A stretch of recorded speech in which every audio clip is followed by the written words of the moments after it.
ఈ చట్టం చేయడానికి ముందు అంటే ఎలాంటి కసరత్తు జరిగింది? 2020లో వచ్చిన చట్టము 2024లో ప్రభుత్వం అధికారంకి రాగానే ఒక కమిటీ వేసింది. ధరణి కమిటీ పేరుతోటి నేను, పెద్దలు కోదన్ రెడ్డి గారు, ఒక ఇద్దరు రెవెన్యూ అధికారులు, రేమండ్ పీటర్, మధుసూదన్ అని ఇంకొక ఇద్దరు రెవెన్యూ అధికారులు, CCLA ప్రిన్సిపల్ సెక్రటరీ కూడా అందులో కన్వీనర్గా ఉన్నాడు. ఈ 5 మంది సభ్యుల గడిన కమిటీ దాదాపుగా 6 నెలల పాటు సమస్య మూలాలకు వెళ్ళే ప్రయత్నం జరిగింది. ఎందుకుంది సమస్య, పరిష్కారానికి ఏం చేయాలి, అన్ని డిపార్ట్మెంట్తో మాట్లాడటము, ప్రజలతో అభిప్రాయాలు తీసుకోవటం చేసిన తర్వాత ఒక నిర్ణయానికి రావడం జరిగింది. ఏంటంటే ఇందులో ప్రధానంగా మనం చట్టం మార్చాలనే నిర్ణయానికి వచ్చినాం. చట్టం మారాలనే నిర్ణయానికి వచ్చిన తర్వాత కూడా చట్టం రూపొందించి ఒక ముసాయిదా, నేను ఆ ముసాయిదాలో కీలకంగా పాల్గొన్నాను. 24 డ్రాఫ్ట్ రాసాం. అది ప్రజల ముందుకు రావడానికంటే ముందు 24 సార్ల ముసాయిదాల మార్పులు చేసుకుంటూ వచ్చి 24వ కాపీ ప్రజల ముందుకు వచ్చింది. అసెంబ్లీ ముందుకు పోవటానికంటే ముందే ప్రజల ముందుకు వచ్చింది. ఇది వినూత్నం. ఎప్పుడో 20 ఏళ్ళ కింద అట్లా జరిగేది. చట్టం చేసే ప్రక్రియ ఎట్లుండాలి అంటే చట్టం అసెంబ్లీలో చర్చ జరగాలి, ప్రజల్లో కూడా ఇన్పుట్ జరగాలి. కానీ గడిచిన 25 ఏళ్ళకి మనం ఏం చూస్తాము, చట్టం అసలు అసెంబ్లీలోనే చర్చ జరగదు. ఐస్ హ్యావిట్ అని పాస్ అయిపోతుంది తప్ప ఎవరో 4 అధికారులు ప్రజాప్రతినిధులు కూర్చొని రాసుకుంటారు, అసెంబ్లీలో పోతుంది, ఒక రోజులో చట్టం అయిపోతుంది. ఇది అట్లా ఉండకూడదు.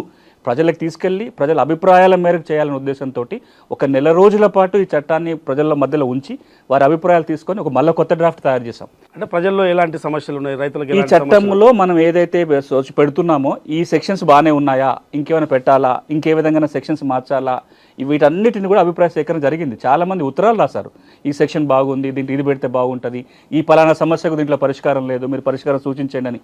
వీటి అభిప్రాయాలన్నిటినీ క్రోడీకరించి మళ్ళీ కొత్త ముసాయిదా చేయడం జరిగింది.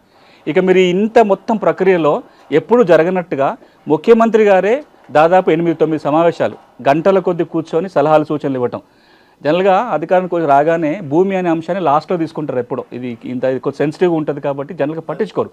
అలాంటిది ఆయన అధికారంలో వచ్చిన 3వ రోజునే భూమి మీద సమావేశం.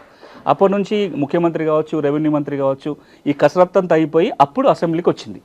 అసెంబ్లీలో చర్చ అయిన తర్వాత, చట్టం అయిన తర్వాత చాలా చట్టం వచ్చినాక రూల్స్ రావడానికి సంవత్సరాల తరబడి టైం పడుతుంది. 1971లో 6వ చట్టం కింద రూల్స్ రావడానికి 18 ఏళ్ళు పట్టింది. ధరణి చట్టం అయితే వచ్చింది 2020లో, కానీ రూల్స్ రాలేదు. నిన్న మొన్నటి దాకా ధరణి చట్టం అమలు ఉన్నంత కాలం కూడా చట్టం ఉంది, రూల్స్ లేకుండా చట్టం అమలు అవుతుంది. ఎట్లా అమలు చేయాలనే రూల్స్ ఏమీ లేదు, వాళ్ళకి గైడ్లైన్స్ ఏమీ లేకుండానే అమలు జరుగుతుంది. కానీ అసెంబ్లీలో ఒక ప్రకటన ప్రభుత్వం ఏం చేసిందంటే, మేము చట్టం చేయటమే కాదు, చట్టం తెచ్చిన 3 నెలల్లోగా రూల్స్ కూడా రూపొందిస్తామని చెప్పి జనవరిలో చట్టం గవర్నర్ గారు ఆమోదం పొందింది. ఏప్రిల్ 14వ తారీఖున రూల్స్ కూడా రూపొంది చట్టము రూల్స్ ఏప్రిల్ 14వ తారీఖున ప్రభుత్వం అనౌన్స్ చేసింది, అమల్లోకి వచ్చింది. మీరు కనుక చూస్తే దాదాపుగా 14-15 నెలల పాటు చట్టం తేవాలనే ఆలోచన దగ్గర నుంచి చట్టం ముసాయిదా తయారయ్యి అందరి అభిప్రాయాలు తీసుకొని అసెంబ్లీ ఆమోదం, గవర్నర్ గారి ఆమోదం, రూల్స్, ఇంత భారీ కసరత్తు నాకు తెలిసి ఇటీవల ఏ చట్టం మీద ఇంత కసరత్తు జరగాలి. అంత కసరత్తు తర్వాత భూభారతి చట్టం ఈ రోజున తెలంగాణలో అమల్లోకి వచ్చింది.